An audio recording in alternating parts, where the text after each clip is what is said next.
하나님께서 우리에게 주시는 말씀은 구약성경 여호수아 22장 21절부터 34절 말씀입니다. 여러분, 오늘 말씀은 루벤 지파와 갓 지파와 므낫세 반 지파가 제단을 쌓은 이유를 설명하고 있습니다.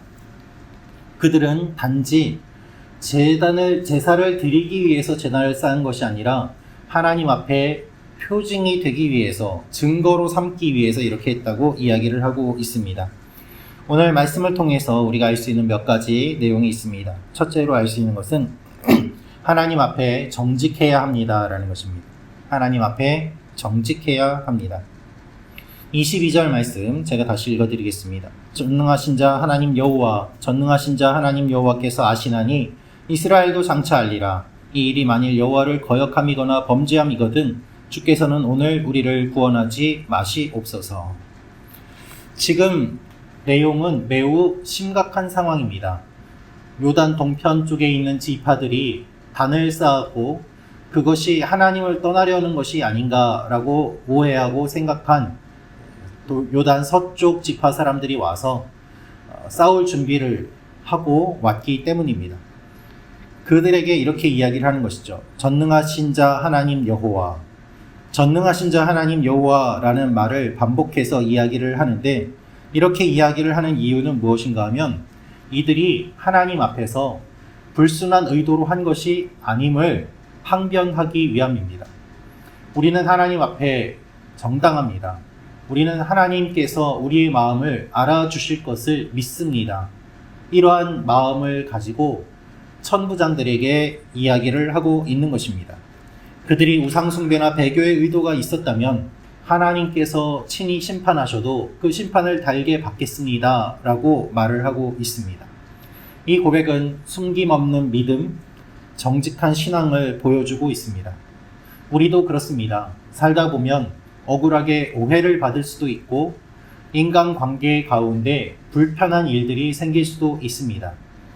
그러나 우리의 의도가 정당하다면, 하나님 보시기에 내가 최선을 다해서 바르게 하였다면 하나님 앞에서, 사람 앞에서 우리가 어떠한 의도로 이렇게 하였는지 떳떳하게 이야기를 할 수 있을 것입니다.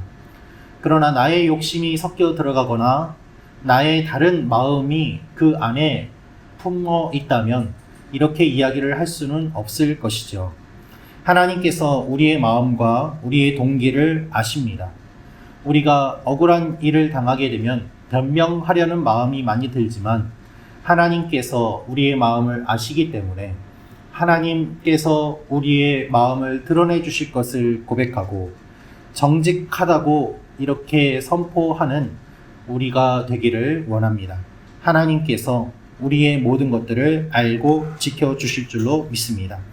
두 번째로 알 수 있는 것은 신앙의 유산을 전해야 합니다라는 것입니다. 신앙의 유산을 전해야 합니다. 27절 말씀 같이 읽도록 하겠습니다. 시작. 우리가 여호와 앞에서 우리의 번제와 우리의 다른 제사와 우리의 화목제로 섬기는 것을 우리와 너희 사이와 우리의 후대 사이에 증거가 되게 할 뿐으로써 너희 자손들이 후일에 우리 자손들에게 이르기를 너희는 여호와께 받을 분깃이 없다 하지 못하게 하려 함이라. 아멘.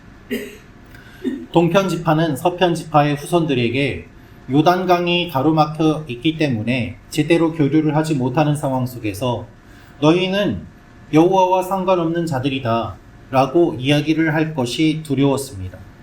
신앙에서 배제당할 것을 두려워하여서 이것을 만들어서 우리도 하나님의 자녀이다 라는 것을 자손들에게 알려주기 위해 모형으로 만들었을 뿐입니다. 증거로 만들었을 뿐입니다 라고 그 제단을 쌓은 의도를 설명합니다. 여러분, 우리는 다음 세대에게 믿음의 유산을 전해 주어야 합니다. 이들이 제단을 쌓은 것은 앞으로 일어날 분쟁을 미리 막기 위함이고 신앙에서 멀어지지 않도록 돕기 위함이었습니다. 그래서 후손들을 미리 준비시키기 위해서 이렇게 하였다는 것이죠. 우리가 지금은 예수님을 잘 믿고 있다고 할지라도 우리의 후손들이 예수님을 잘 믿을지는 우리가 잘 알지 못합니다.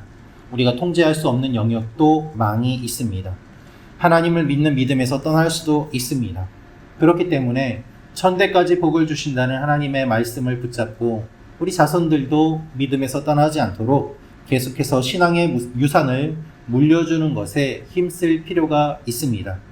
내가 신앙의 유산을 물려줄 방법이 무엇이 있는지를 돌아보며 우리 가족의 신앙의 유산을 물려주는 것들을 생각하는 이 아침이 되시기를 바랍니다. 하나님께서 우리와 함께 하신 그 일들, 그 증거가 계속해서 우리 가족의 믿음을 붙잡아주는 역할을 해줄 것입니다. 세 번째로 알 수 있는 것은 공동체를 지키는 신앙의 증거를 가져야 합니다. 라는 것입니다. 공동체를 지키는 신앙의 증거를 가져야 합니다. 28절 말씀 읽어드리겠습니다. 우리가 말하였거니와 만일 그들이 후일에 우리에게나 우리 후대에게 이같이 말하면 우리가 말하기를 우리 조상이 지은 여호와의 제단 모형을 보라. 이는 번제를 위한 것도 아니요 다른 제사를 위한 것도 아니라 오직 우리와 너희 사이에 증거만 되게 할 뿐이라. 한 가족의 신앙의 유산을 물려주는 것만이 아니라 공동체 전체를 지키기 위해서 믿음의 지표가 있어야 됨을 이야기하고 있습니다. 요단 동편 지파들은 이 제단이 실제로 제사 드리는 곳이 아니라 증거다라고 이야기를 합니다. 이것이 공동체의 연합을 지키는 상징이 된 것이죠. 제사를 드리지는 않지만 요단 동편에 있는 사람들은 요단 서편 쪽에 있는 하나님의 성전, 하나님의 제단에 가까이 오기에는 거리가 좀 있기 때문에 이 모형을 만들고 이와 같은 것들을 바라보며 하나님을 기억하는 것이 좋겠다라고 자발적으로 이와 같은 모형을 만들어 하나님에 대한 믿음을 공동체가 지키고자 하였던 것입니다. 이 설명을 들은 서쪽 지파가 오해를 풀었고 이 일로 인하여 이스라엘 민족 전체는 오히려 더 기뻐하고 하나 되는 일들이 일어납니다. 싸우려고 갔던 사람들의 분위기가 바뀌어서 축복하고 하나 되고 기뻐하는 일들로 오늘 말씀이 끝나는 것을 볼 수 있습니다. 우리의 믿음은 공동체를 세우는 믿음이어야만 합니다. 나의 믿음을 강조하면서 공동체 전체를 어지럽혀서는 건강한 믿음이라고 할 수 없을 것입니다. 서로 연합하고 하나 되는 일들을 통해서 하나님의 영광이 나타납니다. 이제 오해가 풀리고 연합이 이루어지고 기쁨이 넘칩니다. 우리도 공동체를 지키기 위한 믿음의 상징을 세우고 또 그것이 무엇인지를 기억하며 하나님 앞에 나아갈 필요가 있습니다. 그것 중에 하나가 바로 믿음의 추억들입니다. 함께 예배드리고 함께 했던 그 추억들을 많이 쌓아가는 공동체일수록 공동체가 더 연합하고 하나 되는 일들이 일어날 것입니다. 이 아침에 우리가 하나님 앞에 기도하며 나아갈 때 하나님 우리 자녀들에게도 믿음이 계속해서 이어지는 일들이 일어나게 하여 주옵소서. 우리 공동체가 주님 안에서 계속해서 하나 되는 일들이 일어나게 하옵소서. 기도하며 나아가는 여러분과 제가 되기를 원합니다. 기도하겠습니다.